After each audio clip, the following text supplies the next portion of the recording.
একজন ব্যক্তির যেমন বর্তমান আছে তার অতীতও আছে। সো তাছাড়া আজকে আমি বলতে চাচ্ছি ১০ দেশের বর্তমান আইকন প্লেয়ার এবং ভবিষ্যৎ আইকন প্লেয়ার। আপনি কি জানেন একজন টিমের বর্তমান কোন প্লেয়ার প্রেজেন্টেশন করে যাচ্ছে এবং অতীতেই বা কোন প্লেয়ার প্রেজেন্টেশন করে অবসর নিয়েছিল? এমনই ১০টা দলের নাম এবং আইকন প্লেয়ার দেখতে চলেছি। So let's go. Cristiano Ronaldo from Portugal এবং পর্তুগালের অতীতে আইকন হিসেবে প্লেয়ার ছিল ফিগো। সো যাই হোক, নেক্সট লিওনেল মেসি বর্তমানে আর্জেন্টাইনদের প্রেজেন্টেশন করছে এবং অতীতে ছিল ম্যারাডোনা, কেইন।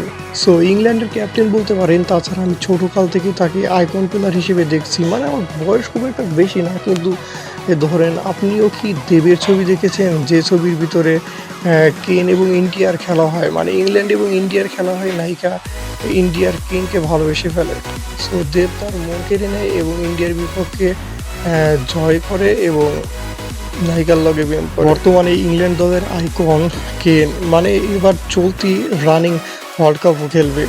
আর লিজেন্ড ছিল ফার্স্টে, মানে অতীতে রুনি। সো রুনিকে আমি চিনি না, যারা খেলা দেখেছেন অবভিয়াসলি কমেন্টে জানান। নেক্সটে আছে ব্রাজিল। বর্তমানে প্রেজেন্টেশন করছে নাকি ভিনি জুনিয়র। নেইমার ইনজুরির সঙ্গে লড়ছে। সো এখানে 90% ব্রাজিল ফ্যানদের জিজ্ঞেসে করলে অবভিয়াসলি নেইমারের নাম আসবে, কিন্তু ভিনিজিয়ার বর্তমানে মানে দলে খেলছে, প্রেজেন্টেশন করছে, 10 নাম্বার জার্সির দাবিদার। এবং ব্রাজিলের পাস্টে অতীতের আইকন ছিল রোনালদিনহো। পরে বলবো মরক্কোর কথা। প্রেজেন্টে মানে বর্তমানে আছে লোকমান হাকিমি অ্যান্ড অতীতে ছিল হাজ্জি। সো যাই হোক, নেক্সটে আছে আবার বেলজিয়ামের কথা। So De Bruyne, Kevin De Bruyne. এমনিতে তার রিলসগুলো, তার গোল দিয়ে অস্থির সেলিব্রেশন আমার কাছে করা লাগে। অতীতে ছিল হ্যাজার্ড। সো হ্যাজার্ডকে কারা চেনেন অবভিয়াসলি কমেন্টে টোকা দিন।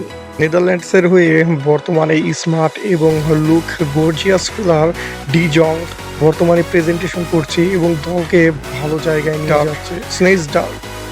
আমি একসময় জার্মানির ভক্ত ছিলাম। সো যাই হোক, অতীতে বা অনেক ছোট সময় জার্মানিকে ভালো লাগতো। তাছাড়া বর্তমানে কার্ল, মানে জার্মানির আইকন প্লেয়ার কার্ল, এবং অতীতে ছিল থমাস মুলার। সো যাই হোক, ছোট সময় বল মানে খেতে মাঠে যেখানে ফুটবল খেলতাম খালি থমাস মুলারের নামটাই বেশি শুনতাম। মুসলিম বিশ্বের সবচেয়ে ভদ্র এবং আইকন প্লেয়ার, যে দেখতে মানে খারাপ চেহারার হলেও এমনিতে ভুল বললাম, ভুল হলে ক্ষমা করে দিন।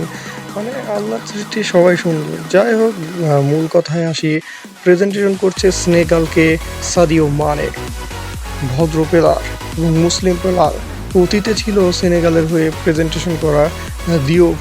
সো যাই হোক, দিওফকে আমি চিনি না, তার পারফরমেন্সকে বা অবভিয়াসলি আমাকে কমেন্টে বলুন। লাস্ট যার কথা বলবো কুবারসি। 19 বছর বয়স হলেও সে জুনিয়র ম্যান হলেও সে সিনিয়র স্পেন দলে খেলে। সো যাই হোক, বর্তমানে নাকি প্রেজেন্টেশন করছে, এটা আমার কাছে বরাবরই ভুল মনে হচ্ছে। বর্তমানের আইকন প্লেয়ার তো লামিন ইয়ামাল। সো আপনারাও জানেন, আপনাদের চোখ আছে দেখেন। এবং অতীতে ছিল রামোস, মানে স্পেনের অতীত। সো আজ এখানেই বিদায় নিচ্ছি। নেক্সটে ফুটবলের এই ধরনের ইন্টারেস্টেড ভিডিও দেখতে আমার সঙ্গে থাকুন। ধন্যবাদ।